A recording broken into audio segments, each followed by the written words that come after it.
Second quarter is here in Logan, Utah, at Maverick Stadium, Merlin Olsen Field. Nevada leading Utah State 7-0. Special teams has been a big story. Brock Warren missing on a couple field goals from 29 and 20 yards. And then a Jordan Dobrich pick six. A defensive score for Nevada. And now the Wolfpack opening up this quarter. A 3rd and 1 from their 46, trying to keep the drive going. And they do, straight ahead with Butler. And he has a first down to the Aggies' 44-yard line. Marwin Evans, a strong safety on the tackle. Nice jump cut by Butler right at the point of attack, and that's what you have to do. When they get penetration, if you can get that jump cut going and get to the outside, he found a lane and was able to get positive yards. Butler's had some monster games. 134 against Hawaii, 122 at Fresno State, 119 against San Jose State, 145 against New Mexico. And he can heat up in a hurry. Wolfpack trying to get their first score from their offense here. And it's Butler, right side, running hard inside the 40 and down to the 37. You can see why they're excited about this kid. A sophomore from Bloomingdale, Illinois. Torrey Green on the tackle. And I like the right tackle, Jacob Henry, number 79. He does a really good job of stalking, getting up to the second level linebackers. And once he gets his hands on them, that's what allows the backs to get through the hole and don't get touched until they get to second level defenders. As an offensive tackle, an offensive lineman, when you're getting up to those second level guys, they're better athletes than you are. So you have to slow down and allow them to let you know where they're trying to go. 7-yard pickup for Butler. Straight ahead. And not much doing that time. Marwin Evans came in and put a good lick on Butler. Nick Vigil helped him out. 3rd down to short. Let's look at Vigil, who's seen time at running back in this one. A junior from Plain City, Utah. 3rd and 2. Got to think number 20 is a good option here. And I look for them to bring the linebackers up and bring the linebacker pressure. Their linebackers coming to this game with 35.5 tackles for loss. I see them in the seams right now, filling those lanes. Henderson, the wide receiver, in motion. They'll fake it to Butler. Stewart rolling right, looking to throw it. Fires incomplete. 4th down. And Kyler Fackrell did a great job on that play, mirroring Stewart. He did not allow Stewart to get outside. If you saw Stewart looked, he didn't see what he wanted. He sprinted to the outside, but watch number 9, Kyler Fackrell, gets in his face and doesn't allow him to get the ball down the field. So they will force the punt. Andrew Rodriguez waiting the punt from Alex Boy, a Ray Guy Award candidate. There's Rodriguez standing at the 8-yard line for the Aggies. Boy hangs it up there. Fair catch called for, and it's going to die inside the 5. Takes a backwards hop and a beauty from Boy. That is the 14th punt he's put inside the 20 this season, and he backs up the Aggies here in Logan. Just underway, second quarter, a Nevada defensive touchdown, the difference so far. Wolfpack in front 7-0. The Logan Temple in the backdrop here in Logan, Utah. Nevada leading Utah State 7-0 second quarter. The Aggies in a funk offensively. They're trying to get bowl eligible. They're 5-5 right now, and Brian Polian's team getting a big defensive score. And they back him up with the Boy punt. The Aggies starting at the 6-yard line. Chucky Keaton still in a quarterback, delivers a strike, and it's caught on the far sideline, close to the first down. That's Braylon Roberts, big 6'3" target. And you have to wonder, with so much conversation being on getting bowl eligible, has that affected this ball club early? You see Keaton right here get the ball out, and it's a good job by the receiver to get possession of the ball before he gets out of bounds. But you have to wonder, Trey, all the talk about having to win this game to become bowl eligible, or next week when BYU comes to town, is that pressure starting to get to this ball club? Well, Coach Wells saying the bowl game is our benchmark. That's what he said coming into this one.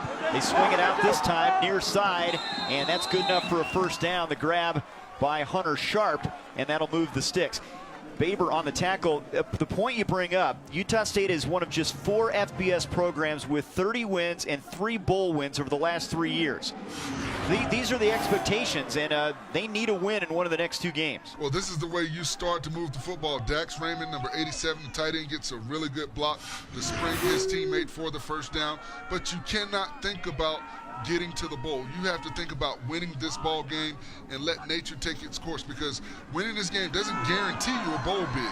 And there's a little shovel pass to Wyatt Houston, the tight end. That does not fool Nevada. Takes it up to the 22-yard line. Salisa Faremo, the junior nose tackle, on the play. You know, people talk about, getting to that 6-win plateau and thinking that you're going to get to a bowl automatically. It makes you bowl eligible. It doesn't necessarily mean you're going to get to a bowl. Now, Utah State is a ball club that has played in a lot of bowl games, so you would think they would get to a bowl, but you've got to concentrate on what you can control, and that's winning this ball game here. And on a second down carry, Mays almost breaks one. Damian Baber may have saved a touchdown there with a shoestring tackle at the 25-yard line. And I tell you what, the true freshman Damian Baber has made a lot of plays this season. 6 interceptions come into this ball game. Great shoestring tackle, because if he does not make that tackle, the running back Mays is still running right now. Well, a big play right there. A guy that they pulled a red shirt off of, Baber. They said we were tired of watching him in street clothes. We wanted him on the field, and it was a good move. 3rd down, 3. Aggies from their 25. Keaton. He's trying to set up a screen. Now he's under duress, and he escapes it again. Rolling right. Now throws downfield. It's picked off. It's picked off by Brian Lane Jr. A flag is down as he goes down at the 21-yard line. And I wonder if this flag is for holding or for an illegal player downfield, because of the amount of time Keaton was scrambling. But you cannot throw the ball back across your body in the middle of the field. I know Keaton's trying to make a play, but that is dangerous. You can't do that. You see what happens. Couple flags on the turf. They'll sort it out here. Illegal man downfield. Offense. That penalty's declined. 1st down, Nevada. A couple big interceptions for the Nevada defense. And when you've got a quarterback scrambling as much as Keaton was on that play, you're going to get an illegal man down the field. You see they were trying to set up the screen, but the defensive line for Nevada did a really good job of reading. And when you're doing the screen pass, the offensive linemen have a key of 2 to 3 seconds, and they get down the field.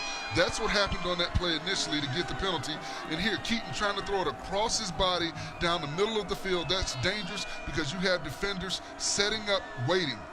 And that's a 5th-year senior, Lane Jr. from Sacramento. They have 7 seniors on their front 7, and a veteran group has stepped it up defensively here in the first half.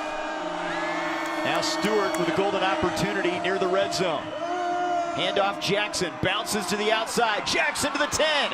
Jackson's inside the 5, and they'll have a 1st and goal near the 3-yard line. Tackle by Hayes. And a good job by Jackson following his lead blocker and waiting, and then he sees the lane to the outside. He gets to the outside, and you got to catch him. You see right here, the defender comes flying up. You cannot fly up like that.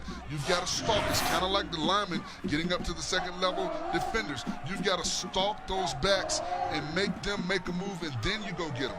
You don't make the move because they're better athletes than you are. 6 carries, 34 yards from Jackson. You see him from the backside here as they're looking at a 1st and goal. Under 10 minutes to go first half. Henderson is split to the right side, and now we have whistles. Timeout, Nevada.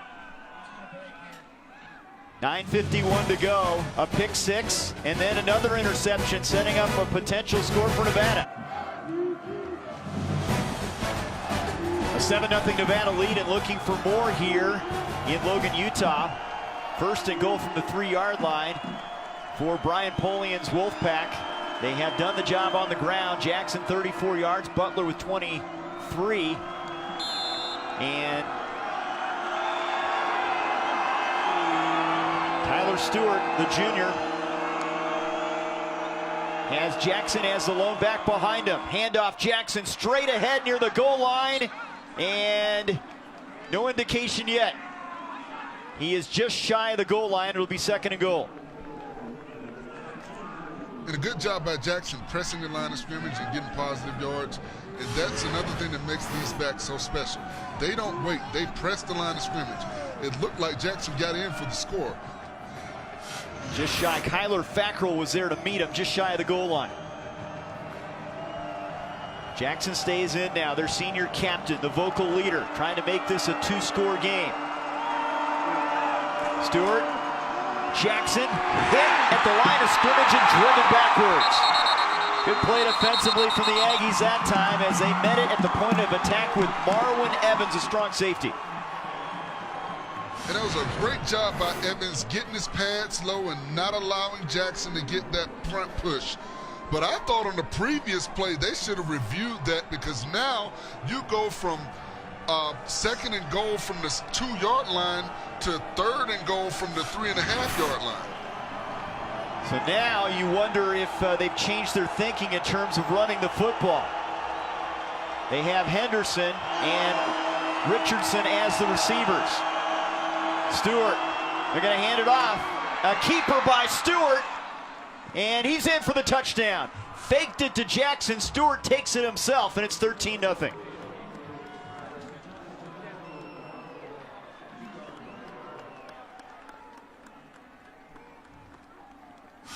And I talked about this early, Stewart's ability to hold that ball into the belly to the last minute, and dangerous reaching out for it, but he got the ball over the plane before the defender could get to him. Good job by the quarterback making sure that this was a touchdown on 3rd down. I love his work ethic, student of the game, and a good play fake there, his 4th rushing touchdown. And Brian Polian's bunch really playing their best football at the right time as we near bowl season.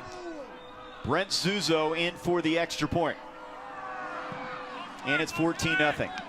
Polian looking for his 4th straight win. They have a date at San Diego State next. And remember, a West Division title still a possibility should the Aztecs lose to UNLV. But they've got to take care of business here at Utah State. They're doing well right now. They've got to keep the pressure on.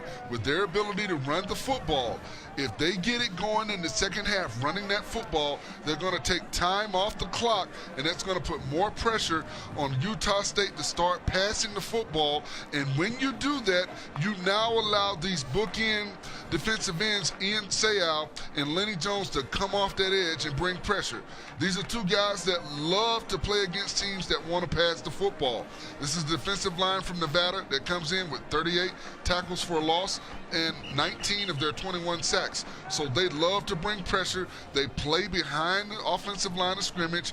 And if they put Utah State in a position where they have to pass the football, it may be lights out. Well, Brian Polian has to be pleased with the effort of his bunch. He said specifically, we've been good in the second half the last 3 weeks, but it's kind of old school. Everyone knows what's coming at him when you talk about Nevada in the rushing game, but he's a fiery guy, and he showed that on this drive on the sidelines. Well, you see the football acumen in Brian Polian. You know, his dad, Bill Polian, you know, the former general manager of the Indianapolis Colts, the guy that made the decision to draft Peyton Manning as opposed to Ryan Leaf. He's a football mind, so he comes from a football pedigree, so he understands the game of football. Hunter Sharp back to receive this kick from Zuzo. On the return for the Aggies, across the 20, he has a blocker in front, and he breaks free. Sharp to midfield. Hunter Sharp down the sideline. He's gone. Touchdown, Aggies.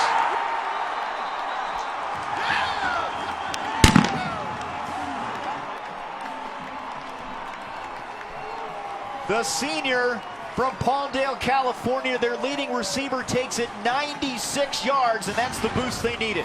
And this was coming. We have seen 2 big kickoff returns by Utah State. If you watch here, watch Sharp. He follows his blocks. He sets up the kicker. He knows the kicker doesn't want to hit him. He high steps out of a would-be tackle, gets to the sideline, and once he does, it's catch me if you can. And he is not their kickoff returner. A new role for him, and he steps up big time. Big play threat as a receiver, showing he can do it as a returner. Everything had been going wrong here in the first half for Utah State, and they get a big boost from the senior. 14-7 game. Big plays have been the story.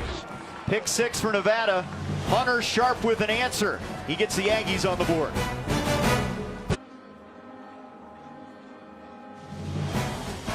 14-7 Nevada. It's been a mixed bag in terms of special teams for the Aggies. 2 missed field goals, but 3 big kickoff returns, including the latest 96 yards from Hunter Sharp. And that's how you get back into a ball game.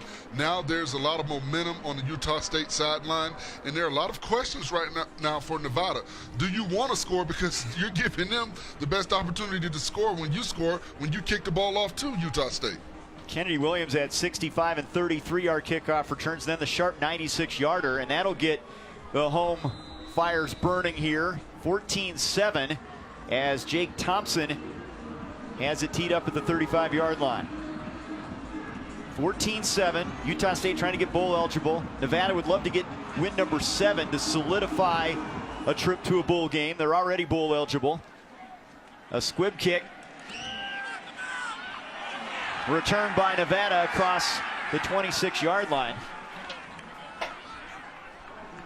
And that was Elijah Mitchell. Here's a look at the return by Sharp. You see Sharp right now. You see his open field ability.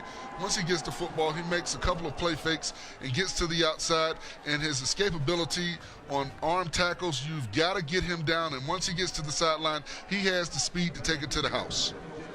Tremendous career for Sharp. He was honorable mention all-conference last year, led the team with 7 touchdown catches. Now Stewart and company, some confidence after a touchdown drive. They also got a touchdown from their defense. He'll start this series from the 27.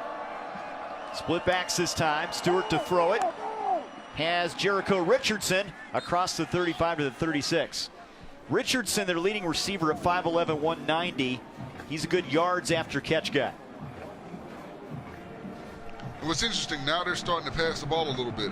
I wonder, because of their success running the football in between the tackles, will that now force Utah State to put more guys in the box and give them more man coverage on the outside?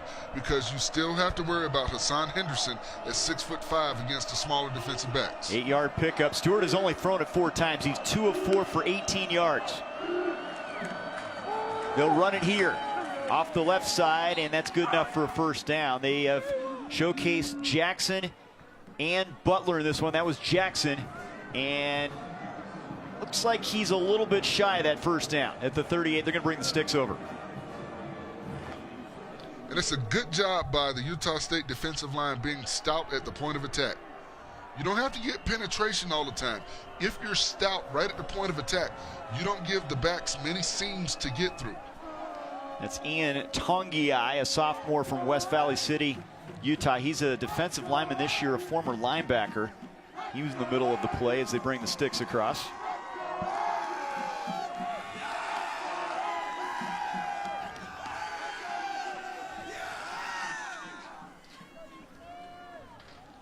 Wow. You've got the eagle eye. Is that a chain link? It is good enough for a first down. Now, common sense says you run the football right here. But this is a great time possibly to go with a play-action pass because everybody in the stadium is expecting you to hand the football off. 3-receiver look. Butler is in at the running back spot from the 38-yard line. Under 7 minutes to go first half. And Stewart changing it up at the line of scrimmage.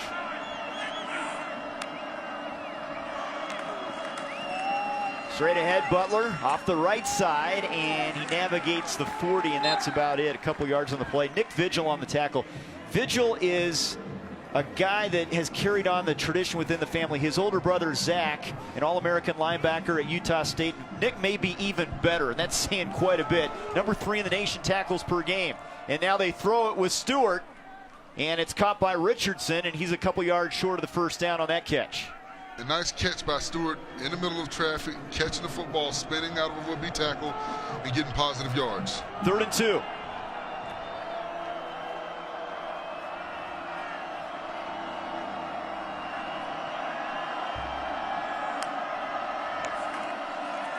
Butler hitting the backfield. That was Fackrell. He faked it to him, though, and he's going to keep it, and he has a first down up to midfield. Stewart fooled a lot of people. Fackrell thought he had the ball carrier, and the keeper gets him a first down. And he carried that fake out once again very well. He sticks the ball in the belly to the last possible minute and pulls it out. We've seen him do that all afternoon. He does such a good job with that play fake. He faked us out up here in the booth. And Vigil had to finally run down Stewart, but he picked enough up to move the chains. First down at midfield now. Approaching the 5-minute mark. First down numbers pretty even here in this one. Big plays have been the story. Straight ahead, Butler, nothing doing. He lost a yard back to the 49-yard line. That was Marwin Evans again. He has been all over the place from the safety spot. And I tell you what, I like what Nick Vigil did on that play. He knocked Tyler Stewart back. I guess he said, okay, you got me on the last play fake. I'm going to make sure you feel it every time. And that's what you have to do with quarterbacks who do play fakes as hard as Stewart does. You've got opportunities to take shots on them and make them feel it a little bit. 2nd and 11 now. Split backs again. Stewart wants to put it up near sideline. Caught by Richardson. Sidesteps one man, and he leans forward near the 45-yard line. That was Fackrell on the play. And they put themselves in 3rd and manageable. This is going to be 3rd and more like 5, so more of a passing down here from the 45. And will they spread them out with 3 or 4 wides and run the zone read? One of their top targets is their tight end, Jared Gibson. They'll go 2 receivers to the right side. Stewart looking right sideline. Catch made by Hassan Henderson for a first down to the 31. Vigil on the tackle. This guy, excellent ball skills, and he's a big target, 6'5", 220. And what they did on that play, they had Don Jackson and Butler in the backfield, so they had to worry about those guys, and the defender is playing way off of Henderson. You cannot play off of him, give him such a cushion when all they need is 5 yards to get the first down. You've got to get up in his face, play press man, bump him off the line of scrimmage. They only had 2 receivers in routes on that play. 13-yard pickup for Henderson. Football now at the 32-yard line. Handoff. Jackson off the left side, and he gets a couple yards inside the 30. Torrey Green, 5th-year senior outside linebacker on the tackle. And that's the dangers of this offense. Because you have 2 very good runners, a lot of teams will stack that box to stop the run, and you'll get that man coverage on the outside. And because of Henderson's size being such a matchup issue, defensive backs play way off of him to not allow him to get on top of him. 2nd and 8 now. This time Henderson split to the bottom of the screen with that 6'5" frame. Handoff Butler, and he's met at the line of scrimmage. Bounces off the tackler and then dropped for a loss back at the 33. Ricky Alifua was in there, and Vigil as well. And Vigil does a great job of coming in and cleaning up this play right here. They don't get a lot of push. And you see right there, they knock him back, and once again, Vigil flashes. He's flashed throughout this afternoon on the majority of the big plays the defense has made. Quick, smart, a junior, has put them in a tough spot here. Nevada's looking at a 3rd and 11. They're in Zuzo field goal range. He has a big leg. Like to get a little more yardage here. They'll hand it off on the run on the slant. It's breaking free. Butler. Butler to the outside. Butler to the pylon. He's in for the touchdown. And the Nevada rushing game is hitting on all cylinders here in the first half.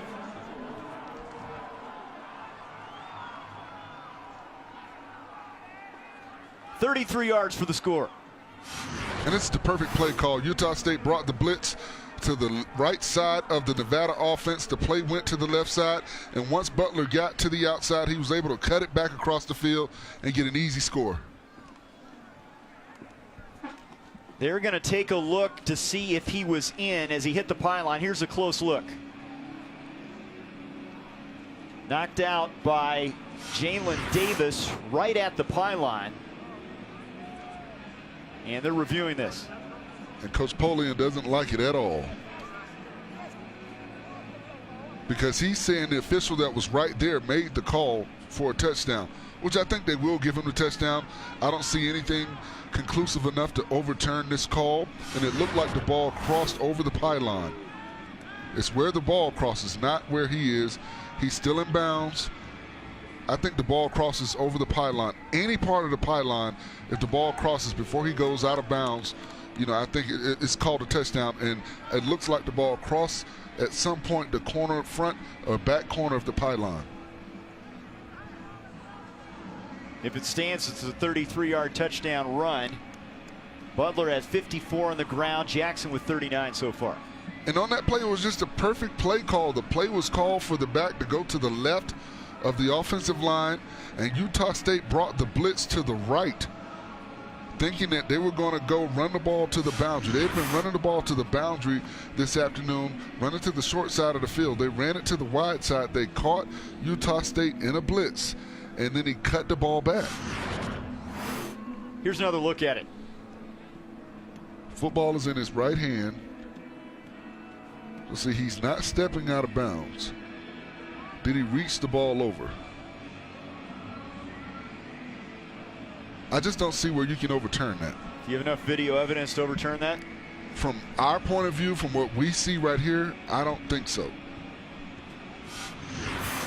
Maybe the officials do. I don't know. It'll be interesting because they have to be able to say without a doubt. Another angle.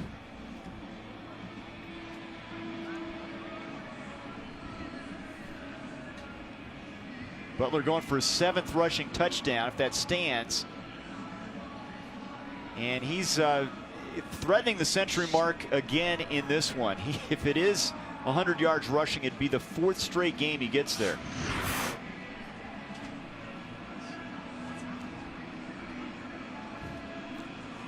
And they'll continue to take a look at this one. And we're going to get the confirmation here from the referees. After review, the ruling on the field is confirmed. Touchdown. So Butler's 7th of the season, and Brian Polian's team up 20-7. And I just don't think they had a way to overturn that call. From the angles that we saw, it looked like he scored. There was no angle to show that he conclusively did not get the ball over the pylon. Zuzo, the junior from Canton, Michigan, an all-conference candidate for the PAT. 21-7, Nevada. Take away the special teams problems in terms of kick coverage. It's been a pretty dominant effort here from Nevada. Well, you see right here, the blitz comes from the opposite side, and you see him be able to cut back across the field. And in the open field, he's going to be hard to catch and hard to bring down. Very good job by Butler getting to the end zone. Now, here's the big problem for Nevada. They're kicking the ball off again. They've not been able to stop this Utah State return game. Can they get a play? Because the way Utah State is returning the football, they're going to get very good, they're going to get very good field position for the offense. Now, you've got to be careful. You cannot let them get another big return. Brian Polian's team really playing their best football, though, at the right time, despite the special teams problems. An overtime win against San Jose State. They marched 75 yards to tie the game at the end of regulation there and then win it in OT. 10-point win over Hawaii. They won at Fresno State by 14. This looks like a bowl team right now. And Utah State, we saw Sharp back there earlier. And they have changed it up. Lawan Hunt back deep along with Kennedy Williams, this time for Utah State. Zuzo's going to punch it forward, a short kick to the 30-yard line, just what you talked about. And here's a big return from Ryan Houston. And that doesn't work either. And Houston takes it down to the Nevada 38-yard line. That's one area that Utah State has mastered, the kick return. And I like what Houston did. He didn't settle for the fair catch. He didn't settle to just go down. He wanted to get positive yards. That's what you have to do. Take everything that they give you and make the most out of it. Right now, they've got this Nevada kickoff team rattled. And maybe the next option would be just to kick it out of bounds. Put the ball on the 40-yard line. But right now, Utah State getting excellent field position. They have a touchdown via the kick return, and Chucky Keaton trying to give him a spark here before the break. Not much has gone well for Matt Wells and company here in the first half. Here's a quarterback keeper from Keaton, and down he goes. That was Matthew Lyons, 3-year starter, the senior outside linebacker. And Utah State tried to use the jet sweep action to get the attention of the defense, but Lyons did a good job staying at home on that play. Keaton has been picked off once. Myers was picked off to start the game. And we understand Myers is on the sidelines with his arm in a sling. And that is very bad news for Aggies fans here. The sophomore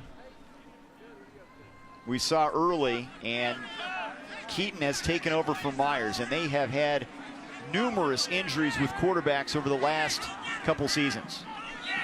And Sayal just left the field, so we have to wonder if he's going to be okay and be able to return to this ball game. 2nd and 10 from the 43. Keaton, a slant, incomplete, looking for Sharp, overshoots him.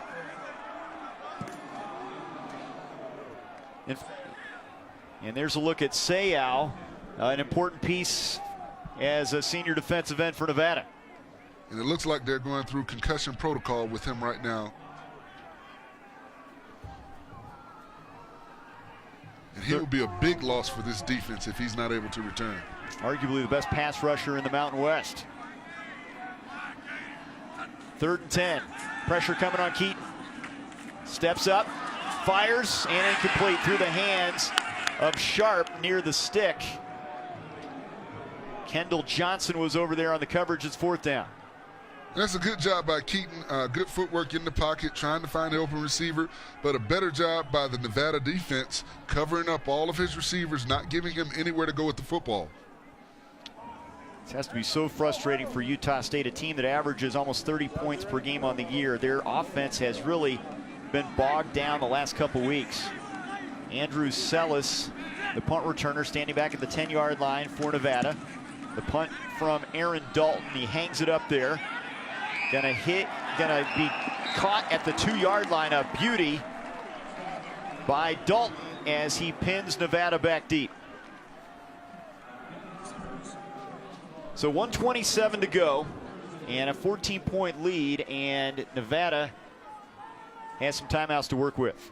But Nevada has to be very careful right here. You don't want to give up a costly turnover. You don't want to give up an easy score to a Utah State ball club right now that's kind of on their heels defensively. Marwin Evans has had a big game defensively. They have not been able to slow down Nevada rushing the football. 101 yards on the ground here in the first half. Stewart standing in his own end zone. Jackson behind him.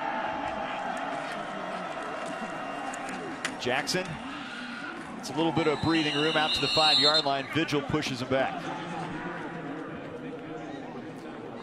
You don't want to be too crafty down here near the goal line. And this is a team that's pretty blue collar anyway. Well, this is where you just run old school football. You give the ball to your back. You let him get as many yards as possible. You let the clock run down. If you're Nevada, you want Utah State to use timeouts. So if they do get the ball back, they don't have a lot of time left, and they don't have a way to stop the clock. This is what you call field position football right here. Yeah, Utah State will use a timeout here. They have 2 remaining, with just 12 seconds to go. Opting not to call one earlier, and hoping they can get some kind of a miscue here down near the goal line. And that's a coaching error. You've got to pay attention to the clock. You've got to know what the time is. You've got to know coming into this drive what you want to do. If you want to reserve time on the clock to try and get the ball back to your offense with a short field because they're so deep in their own territory, you've got to be able to watch that clock and know what you want to do. 1:24 to work with. 2nd and 8 from the 5-yard line. And as bad as the first half has been for the Aggies, they're only down 14. This could be a lot worse. Well, you look at the clock, 1:24 left. If they get 2 more stops, they'll still have over a minute left. They can possibly drive down and try and go for a field goal if they can't get a touchdown. Stewart hands it off to Jackson, picking his way forward, spins out of 1 tackle, and he's up near the 8-yard line. Marwin Evans again on the tackle. Now it's 3rd down. And once again, they're bringing that jet sweep action, trying to get the attention of the defense and handing the ball off to the back coming down on a dive play. And the Aggies will use their 2nd timeout here with 1:18 to go. So you get a stop here, you're going to at least have a chance to put yourself in excellent field position off of a punt with just over a minute to go. The problem with Utah State is their offense has really been disappointing here in the first half. They haven't been able to get anything going. but their return game has been great this afternoon. And if you force Nevada to punt to you, you now give that return game another opportunity to make a big play for you. So it can all work out for them right now. With what they've done well, they're putting themselves in a position to have another attempt at it. And if you're Nevada, do you dare go to the air here on 3rd and 5 from your 8-yard line? If you do, it has to be a vertical pass, or if it is an INT, it's almost like a punt. Jackson to the left of Stewart on 3rd and 5.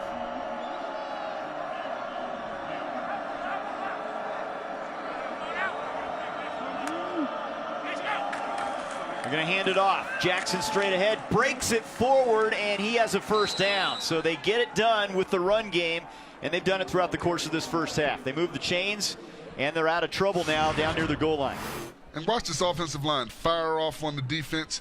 You see the offensive linemen getting to the second level defenders. Jeremy McCauley, the right guard, did a good job of stalking up to the linebacker, allowing for Jackson to follow him up in the hole. The Union, they call them, the big guys up front. David Moala on that last tackle. And they've done a tremendous job, especially in the run game. 113 yards rushing in the first half now for Nevada. And now they can run down the rest of this first half clock. They'll go on the ground to Jackson, and he is tripped up for a loss. David Moala, who they have been raving about, he has been the MVP up front on the tackle. Well, he's a hard guy to block. He's very slippery. He almost plays like a former wrestler with his hands, being able to play with the low center of gravity and getting off and shedding those blockers.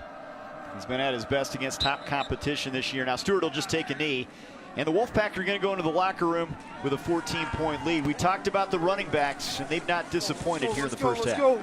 Well, they've been explosive when they needed to be. They've made big plays when opportunities have presented themselves, and that has started to open up the passing game. For Utah State, the special teams has been big, and I think that's something that Nevada will have to approach and look to stop at the half. Sharp with the score on a kickoff return for the rushing game. James and Butler have been the story. Nevada by 14 at the break. You're all excited to book that vacation flight. Plenty of seats to choose from, right? But